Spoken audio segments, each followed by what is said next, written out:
انہوں نے اس پر ایک اتھارٹی میں سمجھی جاتی ہے کہ کنسٹرکشن کے شعبے ان سے بات کریں. بریگیڈیئر صاحب سٹارٹ آپ سے لیتے ہیں کہ پاک انڈیا کانفلکٹ پاکستان میں یہ دو بے شک چھوٹی سی رائے لے لیں, دوسری رائے بھی پائی جاتی ہے جو انڈیا سے بڑا اب محبت جو ہے ان کی جاگتی رہتی ہے. کیا کہیں گی نئے سیناریو میں انڈیا ایکسپوز ہوا ہے, کہاں تک پیچھے ہٹا ہے, یا یہ بھی اس کا ایک میں سمجھتا ہوں کہ ایک دو یا اس کی منافقت ہے؟ نہیں, پہلے تو آپ نے چونکہ انٹرویو میں آپ نے ریفرنس دیا کچھ جنگوں کا جو پاکستان نے انڈیا کے ساتھ لڑی, 65 ہوگی, 71 ہوگی, 48 ہوگی. 48 میں تو جو پاکستان نیا آزاد ہوا تھا, آپ کے پاس آرمی چیف بھی نہیں تھا. جو آرمی چیف تھا وہ انگریز تھا, اور جو قائد اعظم نے اس کو جو حکم دیا اس نے ماننے سے انکار کر دیا.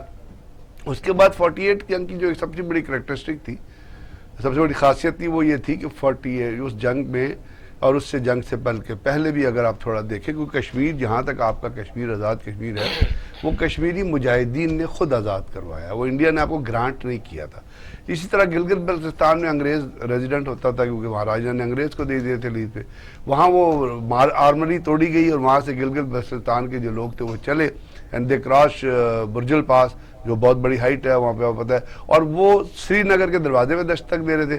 ادھر سے جو مجاہدین ہیں وہ they are knocking at the doors of اپنا پونچھ. اس سے اس وقت جو تھا, اس وقت وہ ایک انسٹرومنٹ آف ایکسیشن سائن کیا گیا, جعلی جو سائن نہیں ہوا, اس کا کوئی وجود آج تک کسی کتاب میں نہیں ملا. انسٹرومنٹ آف ایکسیشن جس کی فیزیبلٹی کے تحت جو انڈین فورسز ہیں وہ کشمیر میں ان کو اتارا گیا تھا. یعنی مطلب یہ ہے کہ 1948 سے لے کے انڈین آرمی جو ہے وہ کسی ریزولیشن کے بغیر, کسی لیگیلٹی کے بغیر ایز اے قابض فوج جو ہے جواہر لال نہرو یونائٹڈ نیشن میں بھی, جب وہ تو بات کی بات ہے نا, وہ تو بہت 50s کی بات ہے, 53 کی بات ہے. پہلے دن جو انڈیا نے قبضہ کیا ہے کشمیر پہ, انڈیا لیگیلٹی میں کشمیر میں نہیں آیا. انڈیا از اے قابض, انڈین فارمیز جیسے اسرائیل قابض ہے, اس Indian army is an occupational army, it has not legality to be in Kashmir right from the first day. اب اس کے بعد چلتی رہی جنگیں ہوتی رہی, پاکستان انڈیا کی 71 کی وار ہوئی جس میں بنگالیوں نے انڈیا کا ساتھ دیا, Mujib ur-Rahman was a paid agent of را.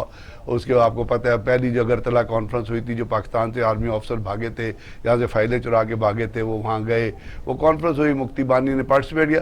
جس وقت مفتی انڈیا نے کشمیر, جس وقت ایسٹ پاکستان گرا ہے, ایسٹ پاکستان فال ہوا ہے, اس کے بعد آر این کاؤ نے ایک کتاب لکھی تھی, اگر آپ کی نظر سے گزری ہو, وہ آئی بی کا چیف تھا, اور اس نے اس کتاب میں لکھا تھا کہ جی میں نے اس کے گرنے کے بعد اندرا گاندھی کو ایک نقشہ, ایک منصوبہ پیش کیا کہ جی جو کچھ ہم نے ایسٹ پاکستان میں کیا ہے وہ ہم we can replicated in Balochistan also, تو آپ ہمیں اجازت دیں ہم بلوچستان میں.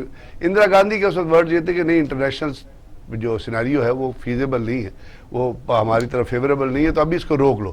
میرا کہنے کا مطلب ہے کہ اس دن سے انڈیا کے دن میں بلوچستان کے بارے میں ابال اٹھ رہے تھے, ٹھیک ہے, اور انڈیا پاکستان میں پیسے لگاتا رہا. ابھی بات ہو رہی تھی, اور اس کو آپ چیک کر سکتے ہیں ریکارڈ کے, جو کالا باغ ڈیم جو نہیں بنا, اس پہ جو انڈیا نے پیسے لگائے ہیں, جتنے پاکستان کی پولیٹیکل پارٹیز کو پیسے دیے ہیں, ایک سندھ کی پارٹی ہے جس کو پیسے دیے گئے, ایک آپ کی خیبر پختونخوا کی پارٹی ہے, آپ کو جو اپنے آپ کو بڑا انقلابی کہتے ہیں, بکے ہوئے لوگ ہیں, انقلابی کہتے ہیں, پیسے کھاتے ہیں, انڈیا سے دفن ہوتے ہیں کابل میں. اب یہ جو چیزیں پاکستان کے اندر جو ہوتی رہی ہیں, بعض دفعہ یہ کوورٹ سازشوں کے ذریعے ہوتی رہی ہے, اور بعض دفعہ جب یہ دہشت گردی کی لہر چلی تو انڈیا نے اس کے اندر اب فیڈ کرنا شروع کر دیا, انڈیا نے اس کے اندر, اور اس کو اجیت کمار ڈیول نے آن ریکارڈ کہا, اگر آپ کو یاد ہو, اس کی کہ جی یہ پاکستان کے اندر جو لڑ رہے ہیں وہ آئیڈیالوجیکل موٹیویٹڈ ہیں, مرسریز ہیں, ہم ان کو پیسے دیں گے. وہ بھی چھوڑیے آپ, چلے ہم کہتے ہیں کہ انہوں نے کہا, یو ایس ٹریری کی ریسنٹ رپورٹ آئی ہے, اکنامک انٹیلیجنس یونٹ نے وہ رپورٹ کمپائل کی ہے, ابھی وہ ویسٹ میں بھی چھپی ہے, وہ پاکستان میں بھی چھپی ہے, پوری دنیا میں چھپی ہے. اس کے آپ مندرجات اٹھا کے پڑھے. پہلے تو وہ کہتے ہیں کہ برطانیہ کے 4 بینک ہیں, 5 بینک ہیں, جے پی مورگن ہے, standard chartered, H S B C ہے, جو بڑی منی لانڈرنگ میں انوالو ہے. وہ منی لانڈرنگ کدھر جاتی ہے, پاکستان کو تو ایف ٹی ایف میں لے کے جا رہے ہیں نا, امریکہ کو کھڑا کرے ٹرمپ کو. اب یہ نہیں, اس میں بڑی امپورٹنٹ چیز, ایف ٹی ایف چھوڑ دیں, اس میں بڑی امپورٹنٹ چیز جو میں آپ کو جو لوگوں کو پتہ ہونا چاہیے, اس رپورٹ کے اندر یہ لکھا ہوا ہے کہ یو ایس ٹریری نے, سی آئی اے نے ایک پرائیویٹ ایکسچینج کمپنی, منی ایکسچینج کمپنی قائم کی تھی جس کا نام تھا زورانی ایکسچینج. اس کے ذریعے وہ منی لانڈرنگ کرتے تھے طالبان کو. طالبان کے پاس ڈالر کہاں سے آتے تھے, 1,000 پر ڈالر پے کرتے تھے تحریک طالبان والے ان کو, جو ایک جو آپریشن, وہ کہاں سے, وہ کوئی فاٹا ہوئی مشین لگی تھی ڈالر بنانے کی. اسی طرح انڈیا کے 44 بینک ہیں جو انوالو منی لانڈرنگ, اور اسٹیٹ بینک ہے. اب یہ تمام چیزوں کو اگر آپ جمع کریں, اور اے پی ایس پہ جب حملہ ہوا تو اے پی ایس پہ حملہ جو لوگ کر رہے تھے ان کا کانٹیکٹ ٹیلی فون کا کس کے ساتھ تھا, ٹھیک ہے, وہ بندہ کہاں پہ, وہ جو اپنا ہے شخص, وہ بیٹھا ہوا تھا انڈین کونسولیٹ کے اندر, وہاں سے لائیو ہو رہی تھی. زیارت کی ریزیڈنسی پہ حملہ ہوا, کیا ہوا, فیصل بیس پہ حملہ ہوا, کون لوگ تھے, کیا وہ جو پشاور ایئر بیس پہ انہوں نے جو جوتے پہنے ہوئے تھے وہ کہاں کے بنے ہوئے تھے, مہر کیا لگی ہوئی تھی, میڈن. اب یہ تمام چیزیں اویلیبل تھی, یہ تمام چیزیں آن ریکارڈ. صاحب انڈیا کے لوگ اس طریقے سے اپنے ملک کے خلاف نہیں چلتے. پاکستان میں جو بدبخت ہوتے ہیں, اقتدار میں بھی آتے ہیں. بھائی آپ کیا تو سوری تو سے وہ لوگ ہیں جنہوں نے بنگلہ دیش کی آرمی, بنگلہ دیش کی لیڈرشپ سے پیسے کھائے ہیں, وہ آپ کے بہت بڑے اینکر ہیں, جا کے وہاں پہ وہ بیان دیتے ہیں پاکستان آرمی کے خلاف انویسٹیگیشن کراؤ. ان کے والد لاہور کے رہنے والے ہیں. اب وہ آگے, اب جب اس قسم کے لوگ اب اس کے اندر یہ بات یہاں پہ صرف میں کنکلوڈ کرتا ہوں. عام طور پر ہم ایسے لوگ سوچتے ہیں جو بیٹھتے ہیں, جو ملک کے ساتھ محبت بھی کرتے ہیں, کہ ایسے لوگ باقاعدہ پہلے تھوڑا سا اٹیمپٹ کرتے ہیں, بس ایسی کو بات کرتے ہیں جو ملک کے خلاف ہو, ان کو کچھ نہیں کہا جاتا, پروسیڈ نہیں کیا جاتا, پروروب نہیں کیا جاتا. پھر ان کے ساتھ جو چھوٹے چھوٹے ضرورت مند لوگ ہوتے ہیں, پہلے بزدل ہوتے ہیں, وہ چل پڑتے ہیں. آپ دیکھ رہے ہیں کہ وہ سوشل میڈیا پر وہ لوگوں کی تعداد بڑھتی جاتی ہے جب کسی کو پنش ہم نہیں کرتے, کہ قانون اور آئین میں لکھا ہوا, آئین میں لکھا ہوا ہے کہ یہ بات کرنی ہے, یہ نہیں کرنی. پھر آپ جب ہم مسالے دیتے ہیں کہ وہ آدمی فلاں ہے فلاں ہے, تو وہ دھڑلے سے جب ان کو کچھ نہیں ہوتا تو پھر دوسرے لوگ کیا کریں. اب بات یہ ہے نا کہ ہر چیز ٹائم بریکٹ کے حساب سے اچھی لگتی ہے. بعض دفعہ جیسے آپ جو بات کریں بنگلہ دیش کی خبروں میں جو لوگ بولتے تھے, وہ اپنے آپ کو کیا کرتے ہیں, ہیومن رائٹ ایکٹیوسٹ کہلواتے ہیں. اب ہیومن رائٹ ایکٹیوسٹ کی لنک بارڈر لائن ہے نا, کہاں تک جانا ہے, نہیں جانا تو ہونا چاہیے ان کے خلاف ایکشن. اب یہ تو چھوڑے, آپ کیا ہے, نواز شریف صاحب نے بیان نہیں دیا تھا کیا ایز اے پرائم منسٹر کہ جی تاج ہوٹل کے اندر پاکستان انوالو تھا بمبے, وہ سیج کتاب آپ نے پڑھی ہے. یہی اصل سوال ہے کہ جب ایسے سر جب آپ کا پرائم منسٹر یہ بیان دے اور گجرانوالہ میں ایف آئی آر رجسٹر کرا دے, تو آپ مجھے بتائیں پھر آگے لمٹ کیا ہے, تو پھر آپ دنیا آپ کی بات کیوں بائے کرے گی. جس وقت نواز شریف نے بیان دیا تھا, انڈیا کے اخباروں میں کیا خبریں لگی تھی, جس وقت ابھی نواز شریف نے بیان دیا ہے انٹرنیشنل کورٹ میں جو ایک ہی پریسیڈنٹ انہیں انڈیا نے پیش کیا, وہ دیا نا, تو پھر اب جب آپ کا پرائم منسٹر انڈیا کا گواہ ہے, ان کو سوچنا چاہیے تھا نا نواز شریف صاحب کو. دنیا میں بہت ساری چیزیں ایسی ہوتی ہیں, وہ جو پرائم منسٹر اسٹیٹ سیکرٹ کا محافظ ہوتا ہے نا, تو اگر وہ اسٹیٹ سیکرٹ کا محافظ نہیں ہے تو وہ تو آئین کے خلاف ہے. پھر مارشل صاحب بتائیے کہ جس طرح بریگیڈیئر صاحب نے یہ کہا ہے, بات یہ ہے کہ الارمنگ ہے, دشمن زندہ بھی رہے, اقتدار میں بھی آتا رہے, الیکشن میں بھی لڑتا رہے, گالیاں بھی نکالتا رہے, ملک نقصان بھی کرتا رہے, سینکڑوں لوگ مر بھی جائیں, تو پھر قانون کہاں جاتا ہے. ایسے لوگوں کو پکڑنا نہیں چاہیے. میں بریگیڈیئر صاحب کی بات سے 100% ایگری کرتا ہوں. دیکھیے ہمارے یہاں سیاست کا ایک بڑا عجیب و غریب کانسیپٹ ہے, یعنی آپ جھوٹ بولیں, قوم کو پاگل بنائیں, اس کو لوٹیں دونوں ہاتھوں سے, کھلے عام لوٹیں, قانون کی دھجیاں اڑائیں, پارلیمنٹ میں جا کے جھوٹ بولیں, اور پھر کہیں یہ تو ایک سیاسی بیان تھا. اب بیسک ریزن یہ ہے, ابھی چھوٹی سی بات کرتے ہیں, ابھی امریکہ کی بات ہو رہی تھی, آج کل انڈیا کے امریکہ کی بڑی پینگیں چڑھ رہی ہیں. اب امریکہ کی دہشت گردی پینگیں چڑھ رہی ہیں تو پھر مضمون کیسے چھپا, میں آپ سے عرض کرتا ہوں. there is something wrong. Nothing wrong. ان کے ابھی تھوڑی سی وہ ہاتھی کیا کہتے ہیں, رسی جل گئی, ہماری ضرورت پڑ گئی ہے اس کے بل ہے. نہیں پرائیویٹ پرنٹ میڈیا نے چھاپا. آپ اتنی جلدی نہ جمپ کریں ایک دم. ایک تو انسیڈنٹ سے one sparrow doesn't call arrival of spring والی بات ہے. وہاں بھی کچھ آزادی ہے, ہمارے یہاں جو ڈسٹرکشن ہو چکا وہ نہیں ہے. ان کے 16ویں پریزیڈنٹ کی میں ایک بات کرتا ہوں, ابراہم لنکن کی. اس کی بڑی مشہور کہاوت ہے, you can fool some of the people all the time and you can fool all the people some of the time, but you cannot fool all the people all the time. اب India کے ساتھ وہ 16ویں president کی بات سامنے آ رہی ہے. جیسے بریگیڈیئر صاحب نے بڑی کاسمک اور بڑی اچھی ویو بتائی تھی 48 سے لے کے آج تک. یہ اس سے بھی پہلے کی بات ہے. یاد کریں 1928 میں مغرب کی اذان ہو رہی تھی, اور ڈوگرا حکومت نے مسلمانوں کو اذان سے روکنا چاہا. 9 بندے جو مؤذن اذان دیتا تھا اس کو شہید کر دیتے. 9 بندوں نے کنٹینیو کیا اور اذان مکمل کی اور نماز پڑھی. ایسا ہی کشمیری اتنے بہادر اور حریت پسند لوگ ہیں. جب 47 میں چکر چلا تو جیسے بھی آپ سے ذکر ہوا, انڈیا نے چڑھائی کر دی. نہرو فیملی بھی کشمیر ہی سے پہنچی ہوئی ہے, اور فائدہ یہ ہے کہ انڈیا میں کانسٹیٹیوشن وغیرہ بہت پہلے بن چکا تھا, مگر آج کے موضوع پہ آتے ہیں. انہوں نے اپنا سسٹم لگا کے رکھا ہوا تھا اس زمانے میں بھی اور آج بھی. ٹھیک ہو گیا. کشمیر میں یہ پوچھنا چاہتا ہوں کہ انڈیا کو, ہاں کشمیر جو بات کر رہے ہیں بریگیڈ صاحب بات کو مکمل کر لیں. ایون ٹوڈے جو کشمیر کا تنازع ہے یہ انفینش بزنس پارٹیشن آف 47 ہے. یہ واحد انڈین اسٹیٹ ہے جو پارٹیشن کی تمام ضروریات کو پورا کرتی ہے. میجورٹی مسلمان ہونی چاہیے, کانٹیگوس ٹو ادر مسلم اسٹیٹس ہونا چاہیے, اور اس کی تاریخ بھی اسلامی ہونی چاہیے. اس میں سے کون سی چیز جو کشمیر میں نہیں ہے, اور مسلم میجورٹی ہونی چاہیے. درست تو کشمیر تک ہے نا. انڈیا نے یہ جو آفر کیا پاکستان کو کہ مذاکرات کیے جائیں, کیوں کیے؟ انڈیا نے نہیں کیا, پاکستان نے کیا. اس نے کہا ہے نا کہ یہ شرائط اس کی نہیں, اس نے کہا اگر مذاکرات کی یہ شرائط ہے, وہ جو بیک ڈور پالیسی چلی ہے, انٹرپریٹیشن ہے. دیکھیے سیاست جو آپ اور میں کرتے ہیں ڈپلومیسی, یہ خالی سفارت خانوں کے ذریعے نہیں ہوتی. بیک ڈور چینلز ہوتے ہیں, سیکنڈری ٹرشری طریقے بھی ہوتے ہیں, کوئی کسی سے کہلوا کے. تو اس میں ہم زیادہ نہ جائیں. پاکستانی سیاست تو میں نے آپ سے عرض کیا نا, یہ تو ایسا گینگ آف کرمنلز. اب ہم ان کو الیکٹ کرتے ہیں کہ وہ آپ کو اور مجھ کو وہ حفاظت دیں جس کے لیے ہم نے ان کو وہاں بٹھایا ہے, ورنہ بادشاہت ہوگی.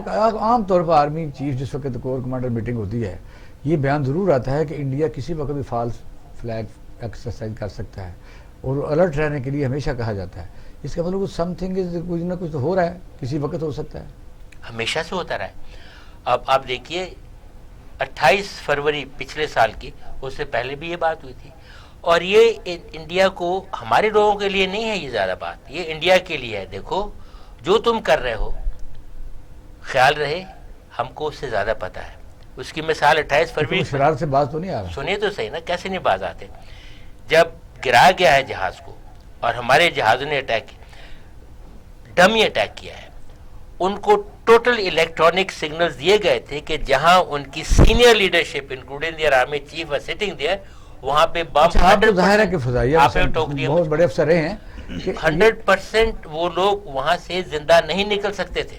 درست ہے, ظاہر لوگوں نے جو ایموشن سے, میں یہ کہتا ہوں کہ اس وقت جو آپریشن ہوا, آپ ذرا زیادہ سمجھتے ہیں. کہنے والے کہتے ہیں کہ اس کو تو آپریشن کا جو تھا وہ اپنا تھرپارکر اور باول پوری اس قسم کا وہ ایک سکیم بنی تھی انڈیا کی طرف سے, وہاں سے, یعنی چونکہ ہم بہت زیادہ ویجیلنٹ تھے تو پھر یہ ادھر آتے ہوتے بھاگتے بھاگتے یہ واقعہ ہوا. خیر ڈیٹیلز میں جانے کی ضرورت نہیں ہے, بعض ایسی چیزیں جو شاید میں نہ کہنا چاہیے, مجھے نہ پتا ہو, سیدھی سی بات ہے. مگر آپ بالکل صحیح کہہ رہے ہیں, یہ جنوب سے شمال تک ان کی طرف سے کوآرڈینیٹڈ پلان تھا. اور دیکھیے وہ پلان تب کامیاب ہوتا اگر وہ ان کو پتا ہوتا کہ وہ آئیں گے اور واپس بھی چلے جائیں گے. جب ان کو پتا ہے کوآرڈینیٹڈ پلان ادھر آئے تو ان کے واپس جانے کے چانسز تقریباً 0 ہیں, تو ادھر سے تو نہیں آتے گئے. اور یہاں سے بھی, اب یہ مودی وہ صاحب ہیں, جب بہرا نے کہا جی ہمارا ریڈار جو ہے نا بارش کی وجہ سے دیکھ نہیں سکا. اب جو لیڈرشپ اس قسم کی ٹیکنالوجی وائز ہو, آفٹر وہ چائے کی پتی تو نہیں تھی کہ انہوں نے بتا دینا تھا. تو ابھی بات ہو رہی تھی امریکن آرٹیکل کی جس نے انڈیا کو ایکسپوز کیا ہے. امریکہ میں یہ کوئی نئی چیز نہیں ہے, وہ اپنے صدر کو بھی کرتے ہیں.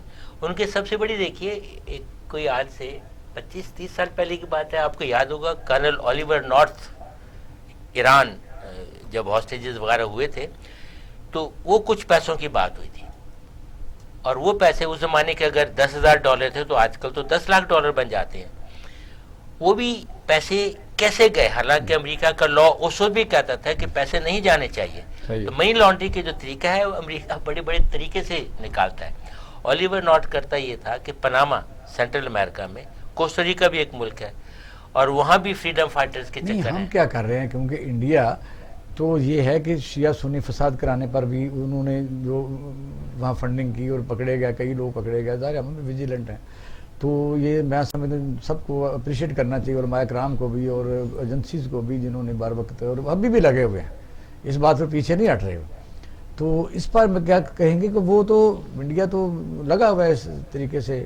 تو پرسوں جو ایک شہادت ہوئی ہے ہمارے مولانا صاحب کی کراچی میں تو دیکھیے ایک بات یاد یہ ہے کام بڑا ضروری ہے کہ ہم ٹی وی پر بتائیں. آئی ایم ویری کلیئر کہ پاکستان اس وقت is under going 5th generation hybrid warfare. اب ہائیبریڈ وارفیئر کیا ہے؟ یہ خالی تیر و تفنگ کی جنگ نہیں ہے. It's also a battle for your mind heart and یہی سول. میں کہہ رہا تھا نا مثلا بریگیڈیئر صاحب سے میں کچھ آپ ذرا ایڈ اس پر کرنا تھوڑا چاہ سا رہا ہوں کہ سٹانس دیجیے کہ یہ ظاہر پاکستان اور انڈیا کی جو مخالفت ہے یعنی وہ ہمیں وہ کبھی تسلیم ہی نہیں کیا انڈیا نے. تو جنگیں جس طرح میں نے کہا اتنی لگ چکی ہیں اور نقصان بھی ہو چکا ان کا بھی پاکستانی عوام ہو یا ہندوستانی ہو اسلحے کے اوپر خریداری پر اتنا سرمایہ صرف ہو رہا ہوتا ہے. بے روزگاری ادھر بھی ہے ادھر بھی ہے. تو یہ چند لوگوں کا مسئلہ انڈیا میں جس طرح ایک جنگی جنون ہے اس پر کیا ہے رائے آپ کی؟ جو کمزوری ہوتی ہے نا جب انسان کے اندر ہو تو اس کے جو اثرات ہیں یا وجہ ہم دوسروں میں نہیں تلاش کرتے. ہمارے ہاں پرابلم جو ہے نا ہمارے پاس کمزوری اندر ہے. کیسے؟ پاکستان کے اندر انڈیا کبھی بھی نہیں چاہتا تھا کہ پاکستان بنے. We all know this right from the beginning like brigadier صاحب نے جیسے بولا. اس کے لیے جو کنونشنل وارز انہوں نے لڑی, کنونشنل پالیٹکس جو ہوتی ہے, پاور پالیٹکس دو طرح سے ہوتی ہے. اب اکنامکلی آپ پاورفل ہوں تو آپ جنگ کے حساب سے پاورفل ہوتے ہیں. دو طرح کے لوگ ہوتے ہیں جو جذبے سے لڑتے ہیں اور دوسرے جن کو آپ جذبے سے نہیں لڑ سکتے انہیں آپ خرید لیتے ہیں. تو اب 71 کے بعد بلکہ کارگل کے بعد بھی یہ جیسے ابھی ایر مارشل صاحب نے بھی کہا کہ طریقہ چینج ہو چکا ہے. دو طرح سے جنگیں لڑی جا رہی ہیں. ایک تو پاکستان کو اندر سے کمزور کیا جائے اور دوسرا ان کی اسٹریٹجی انڈیا کی میرے حساب سے ہمیشہ یہ رہی ہے کہ ہمیں کشمیر کے فرنٹ پہ انگیج رکھیں, ڈفرینٹ فرنٹس پہ انگیج رکھیں تاکہ ہم گرو ہی نہیں کر سکیں. کیونکہ جب آپ کے ملک کے میجر جو ریسورسز ہیں وہ دو جگہوں پہ انگیج کیا جا سکے, پولیٹیشنز کھا رہے ہیں یا اندر سے ہم کھوکھلے ہو رہے ہیں, اور دوسری چیز ہے کہ آپ ڈیفینس پہ خرچ کریں تو آپ گرو ہی نہیں کریں گے. آپ کے ریسورس آپ کو الاؤ ہی نہیں کریں گے ایز اے نیشن آپ اسٹرینتھن کر سکیں. تو میرے حساب سے تو ہمیں اندر کی گندگی کو پہلے ضرور صاف کرنا چاہیے. ایسا ہی بریگیڈیئر صاحب آپ سے میں سوال چھوڑ کے جا رہا ہوں وہ یہ کہ یہ صحیح ہے کہ جب تک بغداد کا گیٹ بھی نہیں ٹوٹتا جب تک اندر والے لوگ نہ ہوں اور نہ ہی میر جعفر اگر نہ ہو تو ظاہر ہے شکست نہیں ہوتی. یہ بڑی پرانی سلطان ٹیپو لگا لیں, سراج الدولہ لگا لیں, میر جعفر اور میر قاسم کو تلاش کرنا پڑتا ہے اور ہوتے ہیں. اب بھی پاکستان کی جو یہ نہیں کہتے سب بے وطن ہیں لیکن نظر یہ آتا ہے کہ جب فاٹا کو ضم کرنے کی باری آئی تو پھر بھی مخصوص لوگوں نے اس کے خلاف باتیں کی. حالانکہ ڈیورنڈ لائن جو ہے وہ ایک شاندار طریقے سے فینس لگ چکی ہے. یہ صدیوں پرانا قصہ تمام ہوا. اب نیا جو گلگت بلتستان کے لیے ہم آگے بڑھ رہے ہیں الیکشن کے طور پر وہ ہمارا 5واں صوبہ بننے جا رہا ہے. اس ٹائم پر سیاسی پارٹیوں کا کیا کردار ہے, اس سوال کا جواب آپ سے